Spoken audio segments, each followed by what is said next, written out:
Narito po ang malalaki at makabuluhang balita ngayong araw. Hataw Balita ngayon. Nagsimula na kahapon ang Asia-Pacific Ministerial Conference on Disaster Risk Reduction kung saan host country ang Pilipinas. Sinamantala naman ni Pangulong Ferdinand Marcos Jr. ang pagkakataon para manawagan sa isang mas matibay na international legal framework upang magsilbing gabay sa disaster response. Ayon sa Pangulo, handa ang rehiyon na pangunahan ng mga hakbang laban sa mga kalamidad na kinabibilangan ng paggamit ng makabagong teknolohiya at mas pinatibay na kooperasyon. Innovation must be at the heart of all our strategies. Advancements in technology, data analytics, early warning systems can revolutionize our disaster preparedness and our response. Fifth, coordination and collaboration are the cornerstones of our whole-of-nation approach. Hataw Balita ngayon.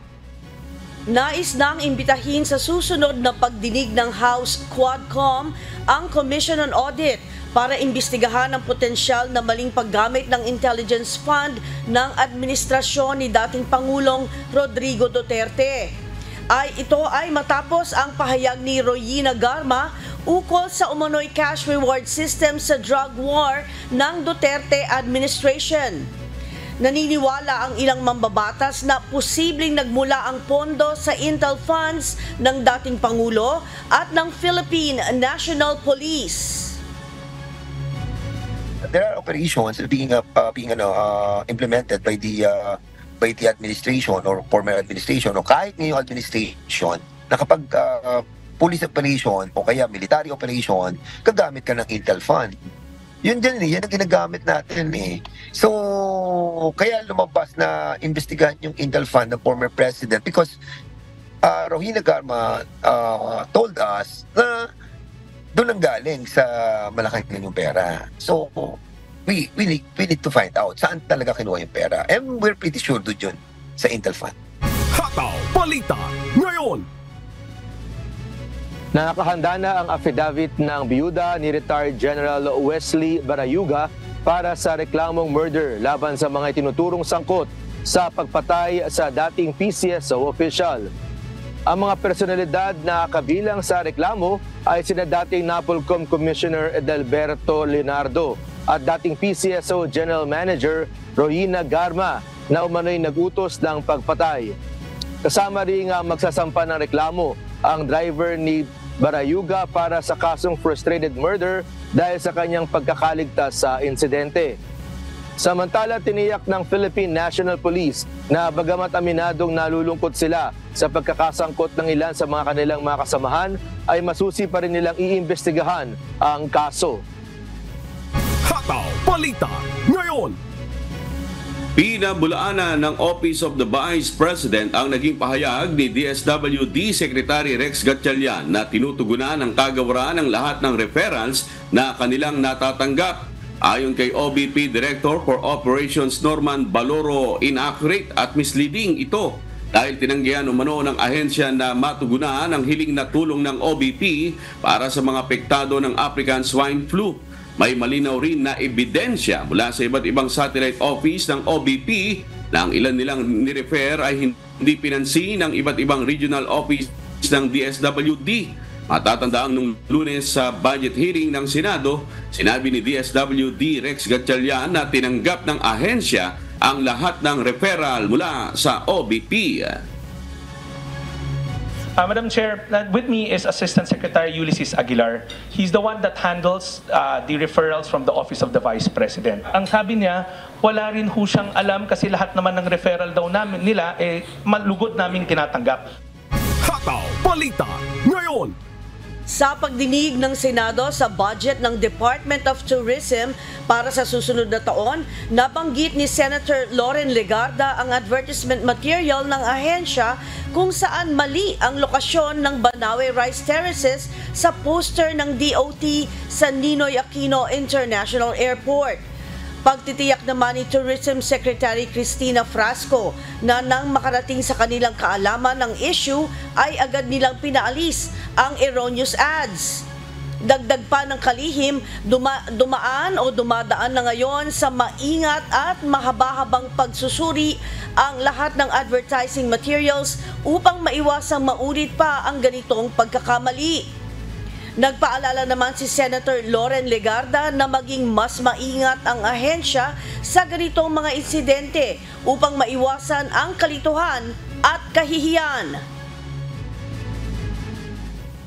It says, love the Philippines, Banaue Rice Terraces, Benguet. You know, if there's anything that really triggers me, it's really misinformation and wrong knowledge. Right? We know very well that the Banaue Rice Terraces does not belong to Banaue. Hataw Balita ngayon. Isasagawa ng Commission on Elections ang electronic raffle sa October 18 upang tukuyin ang mga pagkakasunod-sunod ng mga party list group sa opisyal na balota para sa 2025 midterm elections. Ayon kay COMELEC spokesperson John Rex Laudianco, layunin ng bagong patakaran na alisin ang dating sistema kung saan ang mga party list na nagsisimula sa 1OA ang lagi nauuna sa balota. Ang raffle ay gagawin sa Intramuros, Manila at ila-livestream para sa publiko. Kasama sa raffle ang mga existing at bagong rehistradong party list group na nakapag-submit ng tamang dokumento. Hataw Balita ngayon. Tiniyak ng Department of Justice o DOJ na bibigyan nila ng legal aid ang mga Pilipinang biktima ng trafficking sa Cambodia na dinala doon upang maging surrogate mothers. Ayon kay DOJ Undersecretary Nicolas Felix T., sa 20 Pilipina na nailigtas ng mga otoridad sa Cambodia, 7 ang maaaring makauwi na sa Pilipinas habang ang 13 na buntis ay maaaring maharap sa kasong kriminal. Mahigpit kasing ipinagbabawal ang surrogacy sa Cambodia. Nasa proseso na ang Embahada ng Pilipinas ng pagkuha ng mga abogado para sa mga Pilipinang maaaring kasuhan. Sinisikap din ng pamahalaan ng Pilipinas na huwag maitrato ang mga biktima bilang mga kriminal sa Cambodia. Hataw Balita ngayon. Umabot na sa mahigit 12,000 POGO workers ang nag-file ng voluntary downgrading ng kanilang working visa matapos ang deadline nito kahapon, October 15. Ayon kay BI spokesperson Dana Sandoval, nagtapos noong October 15 deadline, bibigyan ng mga foreign workers ng 59 days para makapaghanda ng kanilang pag-alis mula sa Pilipinas. Binalaan naman ng ahensya ang mga dayuhang manggagawa na huwag manatili ng iligal at sumunod sa proseso upang maiwasan ng deportation at pagka-blacklist. Kung foreign national na ito, halimbawa ay working in an online gaming company and kasama po sila sa mga required ng umalis ng bansa at hindi niya po dinowngrade ang kanyang visa, halimbawa nanatili siya dito, gusto niyang magtrabaho ulit sa ibang kumpanya, nanatili siya dito without processing his documents and leaving the country, then he will be subjected to deportation proceedings. Siya po ay paaalisin ng bansa at mabablacklist at hindi na po mapapayagan na pumasok po muli ng Pilipinas. Hataw Balita ngayon. Muling pinaalalahanan ng Bureau of Immigration ang mga dayuhan na POGO workers na gamitin ang 59 days na leeway para ihanda ang kanilang pag-alis ng bansa matapos ma-downgrade ang kanilang mga working visas. Ayon kay BI spokesperson na Dana Sandoval, ang leeway ay hindi para sa paglilibang o paghahanap ng bagong trabaho, kundi para tapusin ang kanilang mga transaksyon at maghanda sa pag-alis. Dagdag pa ni Sandoval, ang mga dayuhang hindi aalis ay maaaring masailalim sa deportation at mapabilang sa blacklist ng bansa. Hataw Balita ngayon. Ikinababahala ni Senador Loren Legarda ang regulasyon ng Philippine Retirement Authority o PRA na attached agency ng Department of Tourism na nagpapaintulot sa mga dayuhang retirees na manatili sa Pilipinas ng walang limitasyon kapalit ng bayad na 1.5 million pesos. Kinumpirma naman ni PRA General Manager Roberto Sosobrado ang sistema na ito at sinabi pang nag-aalok ang kanilang ahensya ng non-immigrant visa sa mga dayuhan na gustong magretiro sa bansa. Ayon kay Senator Legarda, ito ang dahilan kung bakit nagiging kanlungan ng mga sindikato ang bansa. Bunsod nito, iminumungkahi ng senadora ang pagrepaso sa nasabing patakaran.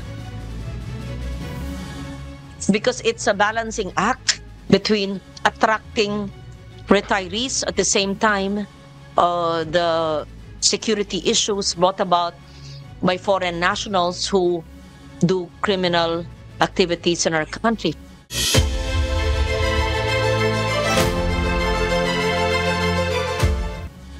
Sinimulan na kahapon ang dagdag singil na 38% sa toll sa Class 1 hanggang Class 3 vehicles sa Section 2 along Espanya papuntang Ramon Magsaysay.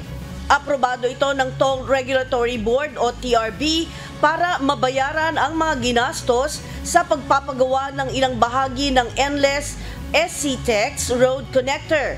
Si Nestor Torres, humahataw! Hataw Balita ngayon. Epektibo na kahapon October 15 ang dagdag singil sa toll na 38% sa Section 2 NLEX-SLEX Road Connector sa bahagi ng Espanya hanggang Ramon Magsaysay.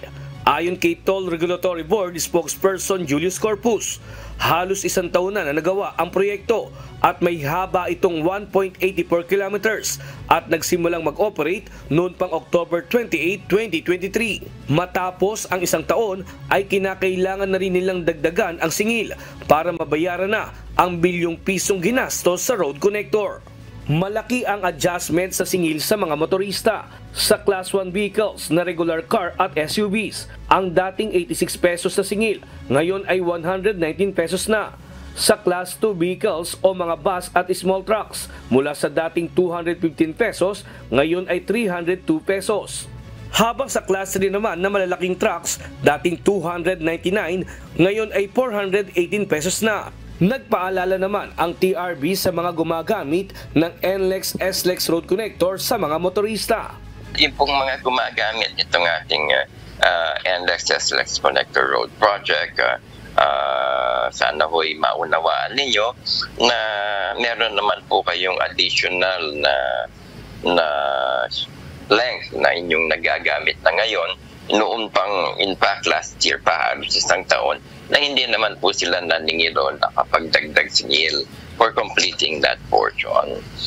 Yan pong rates na yan, yan din sunod dito sa ating kasunduan with the contractor, bidded out po yan. Kailangan lang po tayong mag-adjust upang makalikom naman sila ng sapat na pananalapi upang mabayaran ng kanilang mga operations and maintenance. Ayon sa TRB, malaking tulong ang nasabing NLEX-SLEX Road Connector upang mapabilis ang daloy ng trapiko.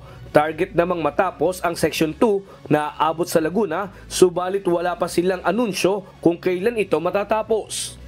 Nestor Torres, humahataw sa balita ngayon. Hataw Balita ngayon. Viral ngayon sa social media ang pananakit ng isang estudyante sa kapwa-estudyante sa Pasig City. Sa video, makikita na makailang ulit na sinaktan ng isang binatilyo ang kapwa-estudyante habang nakaluhod sa kanyang harapan. Kasunod dito, nagbigay na ng pahayag ang lokal na pamahalaan ng Pasig City hinggil sa insidente. Si Alan Manansala, humahataw! Hataw Balita ngayon. Nagbigay na ng pahayag ang lungsod ng Pasig hinggil sa isang viral video na kumakalat sa social media ngayon. Ayon sa Pasig LGU, hindi nila kinukonsinti ang anumang uri ng pangbubuli sa kanilang lugar.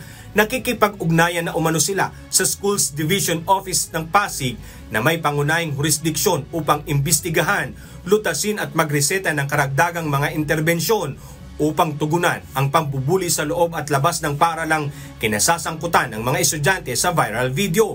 Sa video, makikita ang isang nakaputing binatilyo na kinakausap ang isang estudyante na nakaluhod sa kanyang harapan. Maririnig din ang isang boses na paghingi ng pasyensya sa kanya umanong ginawa. Oy, ba't ang dami yan? Sa ginawa ko. Ngunit hindi nagtagal. Agad na nakatikim ng pananampal ang estudyanteng nakaluhod mula sa binatilyong nakaputing damit at sombrero sabay sabing, "Maayos ka ha?" At agad pa itong nasundan ng pananapak sa muka.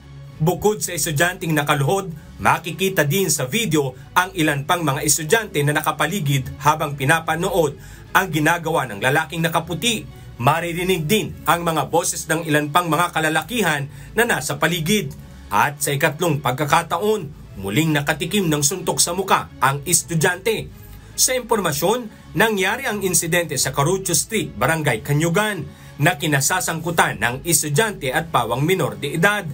Ayon sa nagpakilalang ina ng sinaktang estudyante na si Michelle Legaspi, hindi aniya matanggap ang sinapit ng kanyang anak. Nakahanda umano siyang idaan sa legal na usapan.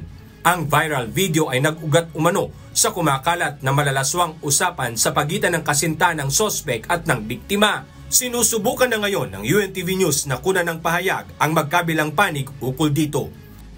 Alan Manansala, humahataw sa balita ngayon.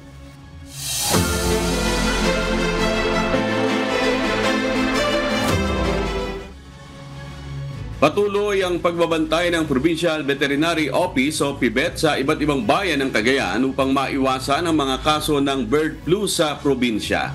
Iniulat ni Dr. Micah Ponce ng Cagayan PVET na regular silang nangongolekta ng mga blood sample mula sa mga lokal na itik, manok at pabo sa 8 bayan sa Cagayan, partikular sa Sanchez Mira, Apari, Ballesteros, Bugay, Kamalan-Nyugan, Santa Teresita, Gonzaga at Peña Blanca. Dagdag pa ni Ponce na ang mga nakolektang blood sample ay agad na isinusumite sa Regional Animal Disease Diagnostic Laboratory sa lungsod na ito at nalalaman ang mga resulta sa loob ng 1 hanggang 2 linggo.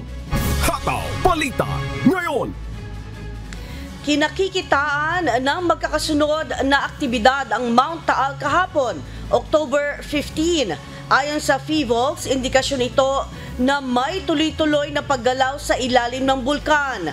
Si Alice Silvestre, humahataw! Hataw Balita ngayon! Sa pinakabagong datos na inilabas ng Philippine Institute of Volcanology and Seismology o PHIVOLCS, muling nakapagtala ng 2 phreatic eruption ang Taal Volcano sa Batangas sa nakalipas na 24 na oras. Tumatagal ng 4 hanggang 7 minuto ang phreatic eruption o mahinang pagputok ng bulkan. Bandang alas 12:30 ng hapon ay naglabas ito ng makapal na puting usok. Sa bidyong ito nakuha ni Tito Bronze, makikita ang paglabas ng makapal na puting usok sa bulkan.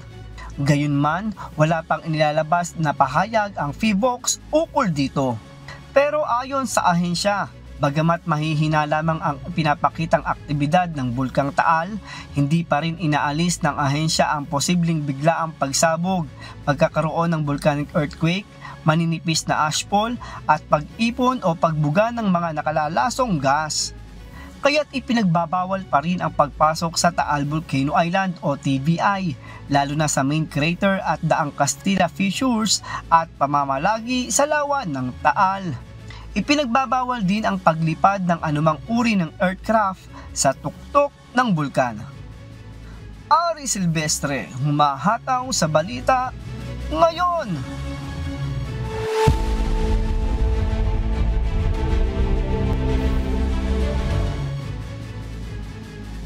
Habang papalapit ang araw ng halalan, sinisikap ng Republican at Democratic Party na makuha ang mga boto ng Native American voters sa Arizona. Ito ang humahataw na balita ni Jazz Masakayan. Hataw Balita ngayon! Tradisyonal na bumoboto ang Native Americans para sa mga Democrat, kaya tinitiyak ng kampanya ni Harris na magpatuloy ang pattern na ito sa 2024. Noong October 2, inilunsad ng kampo ni Harris ang Native Americans for Harris Walls Coalition. Layunin nitong pakilusin ang mga tribal leaders, organizations at voters upang mag-focus sa tribal areas ng estado. Tinawag na I Will Vote ang kampanya sa Arizona, North Carolina, Montana at Alaska ng Democratic National Committee. Sa kauna-unahang pagkakataon, nakakuha ng pag-endorso si Harris mula sa Pyramid Lake Paiute Tribe ng Nevada. Nangampanya naman ang mga miyembro ng Navajo Nation sa Gallup, New Mexico. Ayon kay Haley Dobbins, Communications Director ng Republican National Committee, nakikipagpulong ang kampo ni Trump sa mga miyembro ng Navajo. Samantala, nagpakita naman ng suporta ang ilang taga-tribo kay dating US President Donald Trump at Senate GOP candidate Kari Lake. Jazz Masakayan, humahataw sa Balita Ngayon.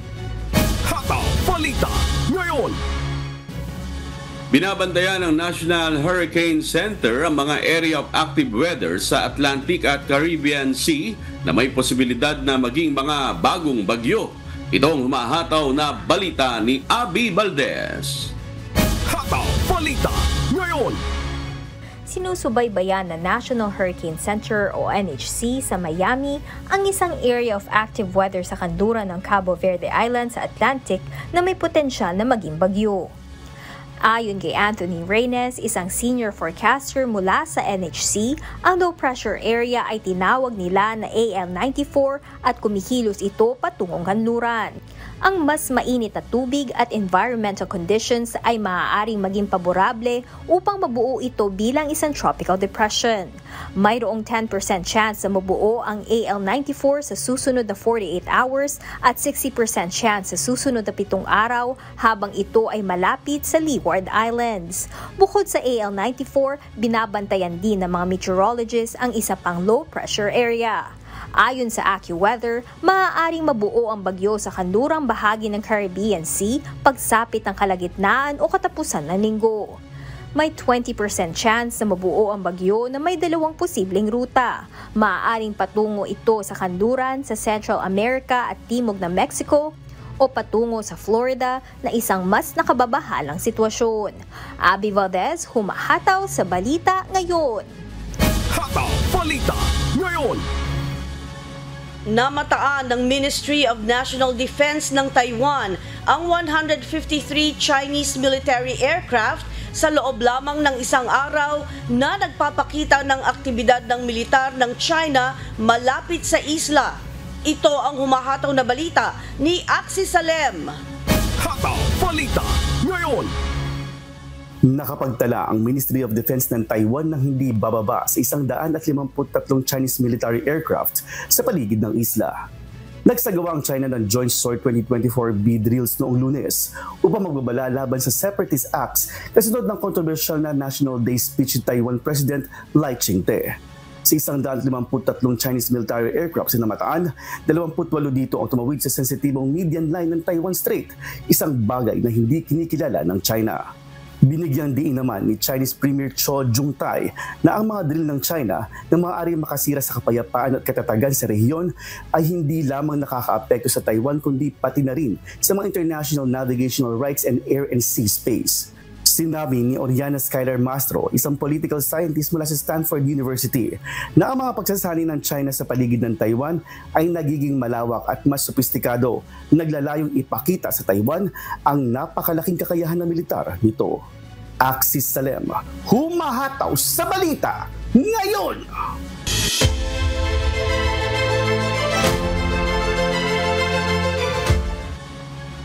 Nasamsam ng Bureau of Land Industry o BPI ang 25 metric tons o 25,000 kilo ng dilaw na sibuyas na iligal na inangkat mula China na nagkakahalaga ng 3.5 million pesos. Ayon kay BPI Director Glenn Panganiban, dumating ang shipment noong July 16, 2024 sa Port of Manila at walang sanitary at phytosanitary import clearance.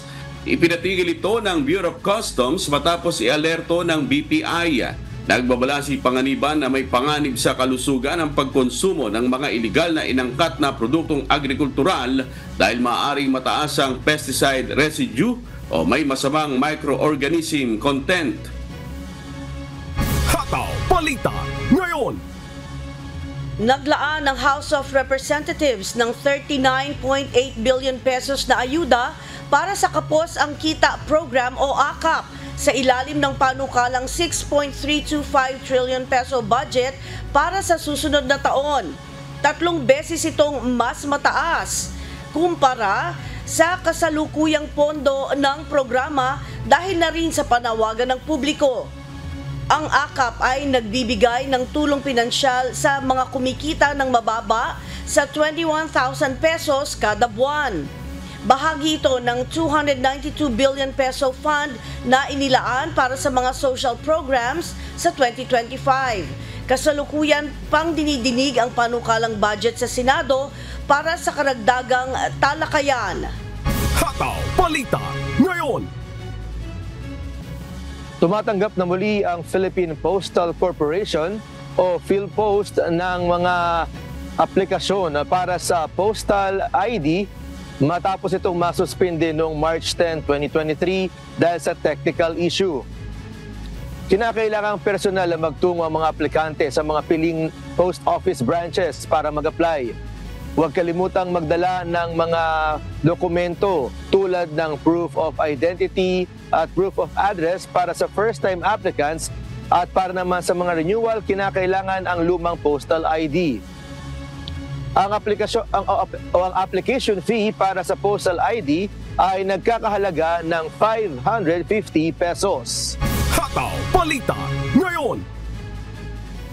Inanunsyo ng Civil Service Commission na nasa 47,449 examinees ang nakapasa sa Career Service Examination Pen and Paper Test na ginanap noong August 11, 2024.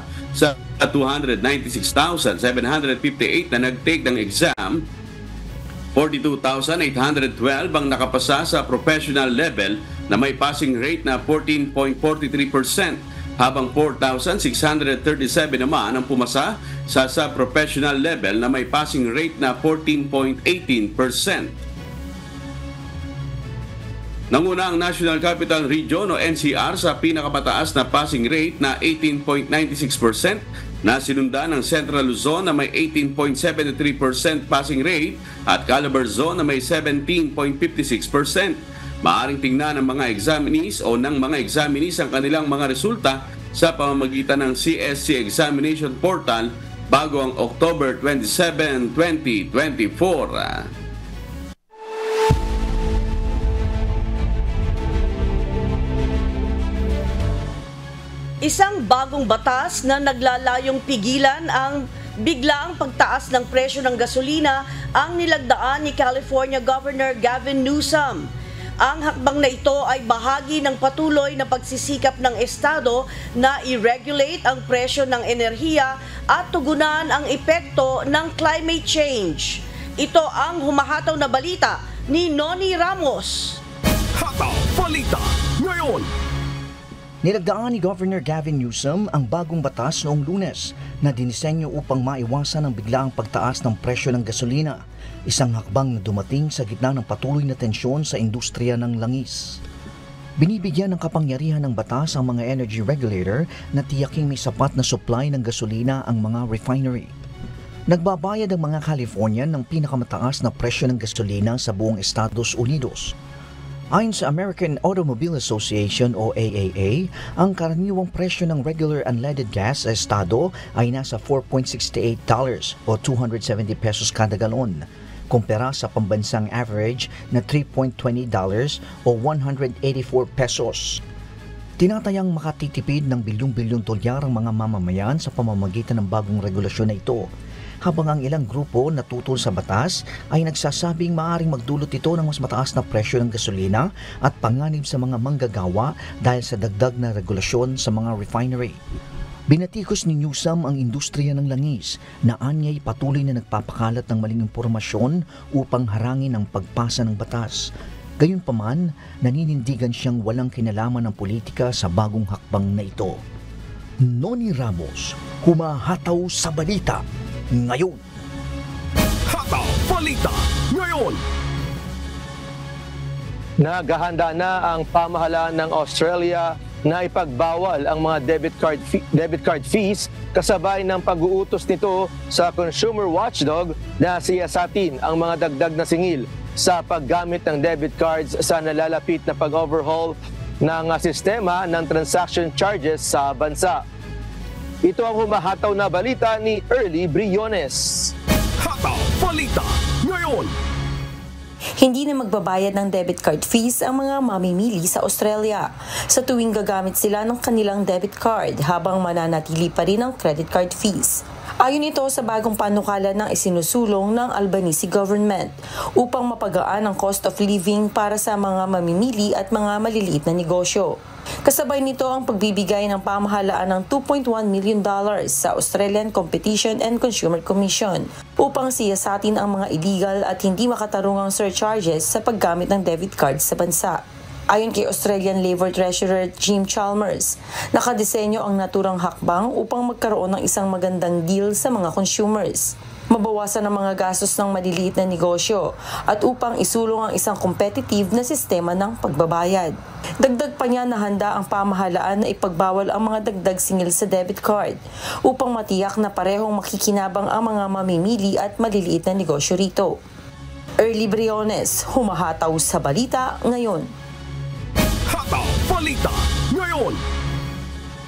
Mahigit 200 Filipino community leaders ang nagtipon-tipon sa Abu Dhabi, United Arab Emirates upang palakasin ang kanilang leadership skills. Ito ang humahataw na balita ni Bradley Robusa. Hataw Balita ngayon. How important is curiosity for students like myself and my fellow SSG members aspiring to become leaders in this modern world? Nagsilbing inspirasyon sa mga dumalong mag-aaral at mga overseas Filipino worker ang natutuhan sa isinagawang Leadership Summit sa Abu Dhabi, United Arab Emirates noong Sabado, October 12, 2024. Layon ng summit na pinangunahan ng Bayanihan Council Abu Dhabi na mapalakas ang kakayahan ng mga community leader sa pamamagitan ng mga binahaging kaalaman, karanasan at estratehiya ng bawat tagapagsalita sa pagtitipon.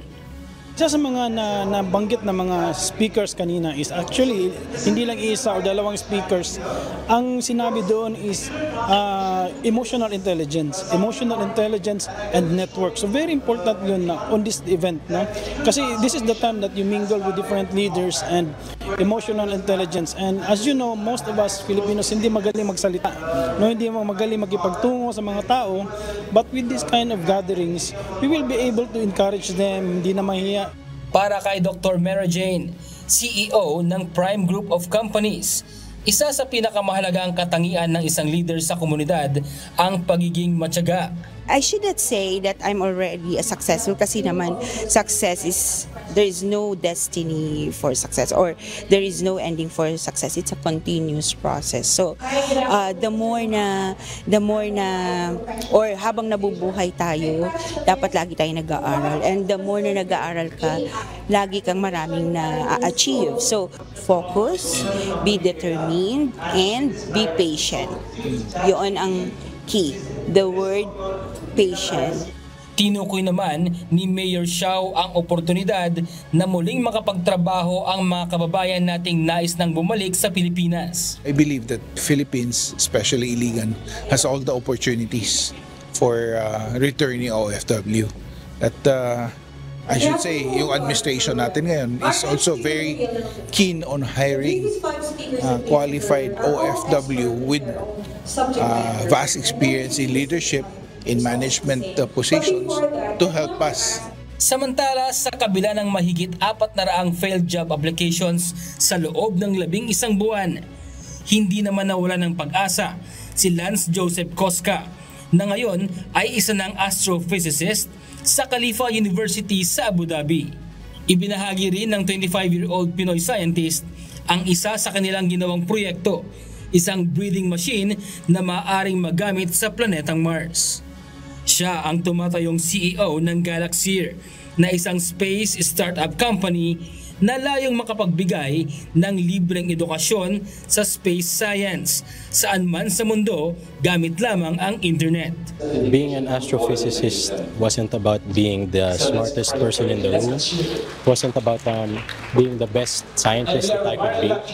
A big part of it was just being able to say yes, being available, and doing my best after that. So what that means is being willing to be able to go and study all of the concepts I needed to study, plasma physics, space science, all of these things that are already available online to every Filipino that we can just Google. We don't need to access any expensive education, tuition fee, it's all online. Humahanga ako sa kanyang determinasyon sa buhay. Dahil hindi siya sumuko at dahil ito'y pinagpatuloy niya ang kanyang goal at ito'y nakamit niya unti-unti. Alam mo naman Pilipino di ba? Matyaga, mapasensya, at ang determinasyon ng bawat isa nandun bilang bayani. I think I like how they carry themselves, how they know what they're doing, how they really they know that they got here because of their hard work, and I find that really, really inspiring. Umabot sa mahigit 200 OFW ang lumahok at nakibahagi sa Leadership Summit 2024 mula sa 40 Filipino organizations sa Abu Dhabi, UAE. Bradley Robuza, humahataw sa balita ngayon.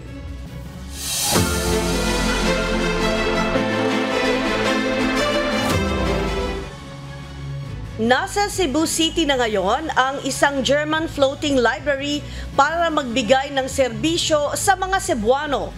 Ang 6-deck ship na MV Dulos Hope ay isang dating cruise ship na ngayon ay nagsisilbing isang floating library na pagmamayari ng German faith-based charity na Gut Bücher für alle, na ang ibig sabihin ay Good Books for All. Bago pa man makarating sa Cebu, nanggaling na ang barko sa Puerto Princesa, Palawan, kung saan naglungsad ito ng isang book fair para sa ilang mag-aaral sa nasabing probinsya at para na rin sa Persons Deprived of Liberty o PDL. Ang barko ay nakadaong ngayon sa Pier 5, Port of Cebu mula October 15 hanggang November 10. Kailangan magbayad ng entrance fee na 50 pesos bago makapasok sa naturang barko na naglalaman naman ng nasa 2,000 volumes ng iba't ibang klase ng mga libro. Bukas ito sa publiko mula Martes hanggang Linggo, mula 1:00 ng hapon hanggang 8:30 ng gabi.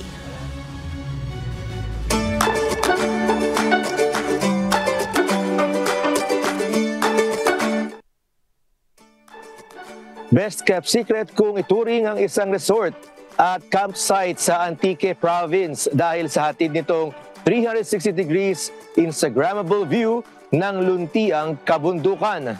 Si Ira Pedragosa, humahataw! Antique's Best Kept Secret. Isang katawagang perfect para rito sa bagong lugar na ating na-discover sa probinsya.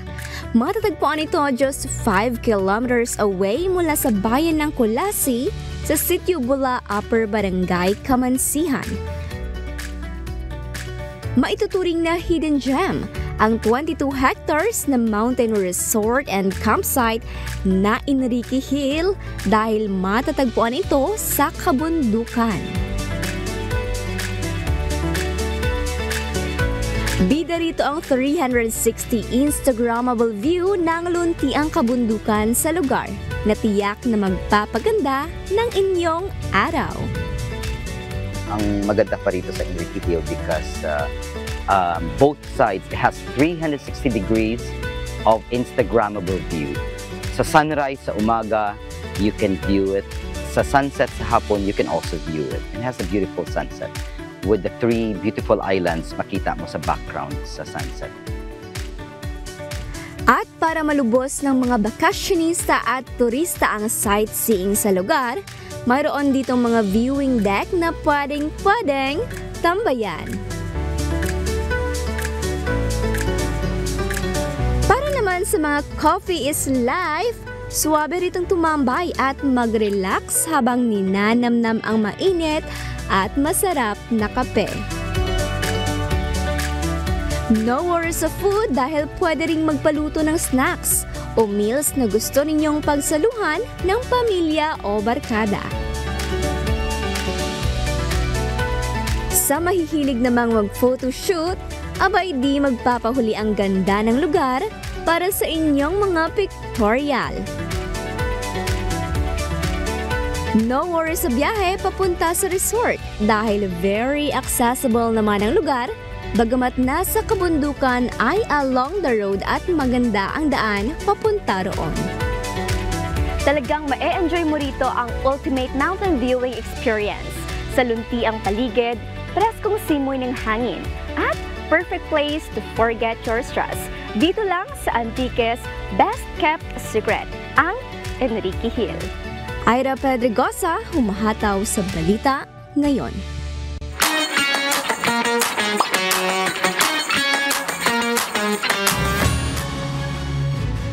Naglabas ng legal clinic schedule and PH consulate sa Barcelona para sa mga huling buwan ng taon.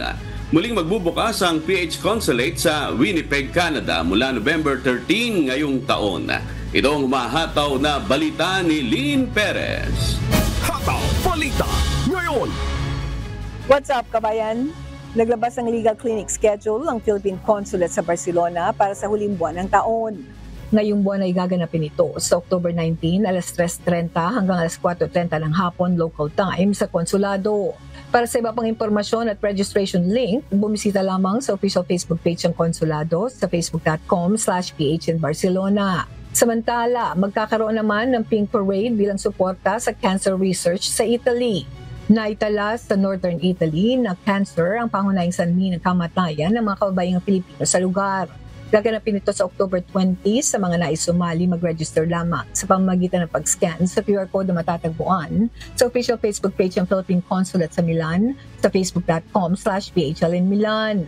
Magsasagawa naman ng libreng kundiman seminar at workshop at magkakaroon ng kundiman gala at concert night sa New York, USA. Gaganapin ang seminar at workshop sa October 21 at 22 mula alas 8:30 ng umaga hanggang alas 5 ng hapon at gala concert night naman sa October 23 alas 6 hanggang alas 9 ng gabi sa Miller Recital Hall sa Manhattan School of Music. Sa mga nais dumalo ng seminar at workshop, mag-register lamang sa tinyurl.com/kundiman seminar workshop 2024 at para naman sa mga nais manood ng gala concert, maaari kayong mag-register sa tinyurl.com/kundiman gala concert 2024. Maaari namang makita ang buong impormasyon sa official Facebook page ng Philippine Consulate sa New York sa facebook.com/PHLNNY. Samantala, magbubukas muli sa publiko ang Philippine Consulate sa Winnipeg, Manitoba, Canada mula November 13 ngayong taon. Bukas ito mula Lunes hanggang Biyernes, alas 2 hanggang alas 6 ng gabi, by appointment only. Ilan sa mga serbisyong ihahandog sa ating mga kababayan ay ang notarials, NBI clearance at emergency travel documents. Lynn Perez, humahataw sa balita ngayon.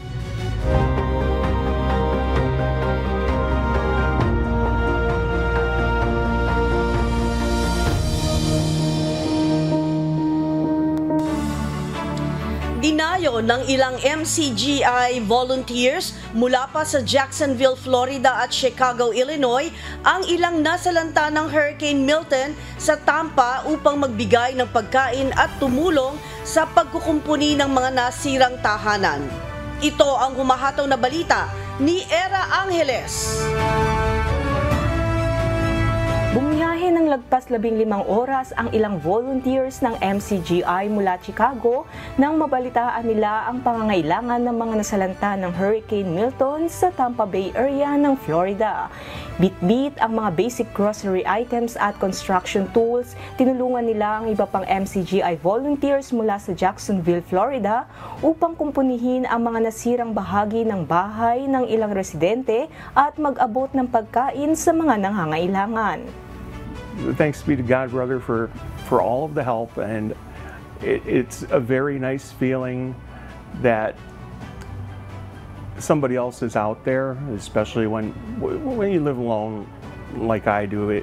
I appreciate their efforts and their time, and I know that, you know, in this heat now, you know, for example, going up on the roof was just so much help to me. And the fact that they came all that way to do it, it's a very selfless act. And malaking bagay po itong aming natanggap, makakatulong na po sa aming pang-araw-araw na pangangailangan. Ramdam po namin ang pag-ibig na ipinarating po ninyo, mga kapatid. Ayon kay Mark, mabilis ang mga naging pangyayari sa pagdating ni Hurricane Milton kaya't nawalan na sila ng pagkakataong lumikas at mag-imbak ng makakain. The way the timing was with Milton is that it happened so quickly that by the time we looked to get the standard preparations, the stores were closed and not doing deliveries at all. Mahirap man, pinilit ng mga volunteer na dumayo sa Tampa dahil sa kanilang natutunang aral. Malayo man po o malapit po yung kapatid, ay nagpipilit po ang mga kapatid po na nakakilala po ng katotohanan o katwiran po na tumulong po sa mga kapatid. Ang pagtulong sa mga kapwa nating nangangailangan ay isang paraan upang maiparamdam natin ang lingap at pag-ibig ng Diyos sa mga tao. Isang aral na sinisikap na isakatuparan tuwi-tuwi na ng MCGI saan mang bahagi ng mundo. Era Angeles, humahataw sa balita ngayon. Hataw Balita Ngayon! Patuloy po namin kayong inaanyayahan sa nagpapatuloy na mass indoctrination ng MCGI. Nasa day number 8 na po tayo mamayang 7 p.m. Philippine time sa official MCGI social media accounts, kabilang ang MCGI channel, ang official YouTube channel ng Members Church of God International. Patuloy rin po namin kayong inaanyayahan na makiisa sa Global Prayer for Humanity tuwing Lunes hanggang Biyernes, alas 9:30 ng gabi. Ito po ay nakastream ng live sa lahat ng MCGI social media accounts. Ang Global Prayer for Humanity ay bukas po sa lahat, anuman ang inyong relihiyon o lahi.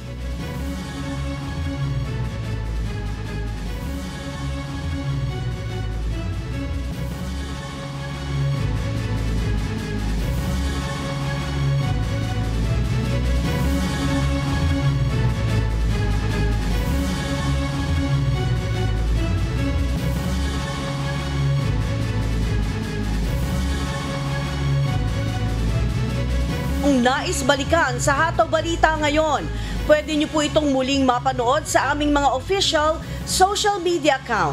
Magtungo lamang sa UNTV News and Rescue YouTube channel at i-click ang subscribe button. Gayon din sa aming Facebook at TikTok accounts.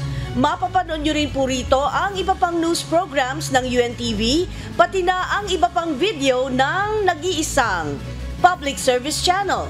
Kaya tara na po, subscribe, like, and share.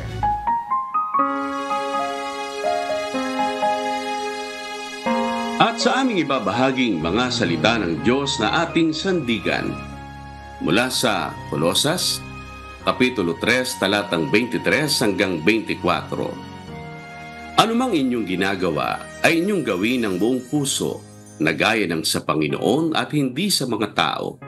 Yamang inyong nalalaman na sa Panginoon ay tatanggapin ninyo ang ganting mana sapagkat naglilingkod kayo sa Panginoong Hesukristo.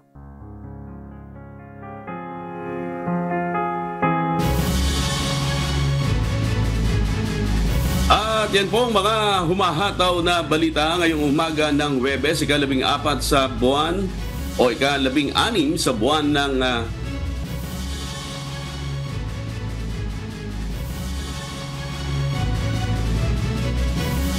sa buwan ng Oktubre 2024. Sa ngalan po ng lahat ng bumubuo ng UNTV News and Rescue, UNTV Radyo Libertad 1350 ng ating mga correspondent mula Luzon, Visayas at Mindanao. Mula po rito sa Pilipinas, ako po ang inyong amigo Sherwin Kulubong. At yan po ang mga humahataw na balita sa iba't ibang panig ng mundo ngayong Wednesday morning, October 16, 2024. Mula rito sa Los Angeles, California, USA, ako si Sunny Cos. At ako naman po, si Marie Peñaranda mula dito sa UNTV Studio. At dito sa UNTV at UNTV Radyo Libertad 1350, Diyos ang aming sandigan, serbisyo publiko ang aming pinahahalagahan. Susunod na po ang Good Morning Kuya. Salamat po sa Diyos at magandang umaga.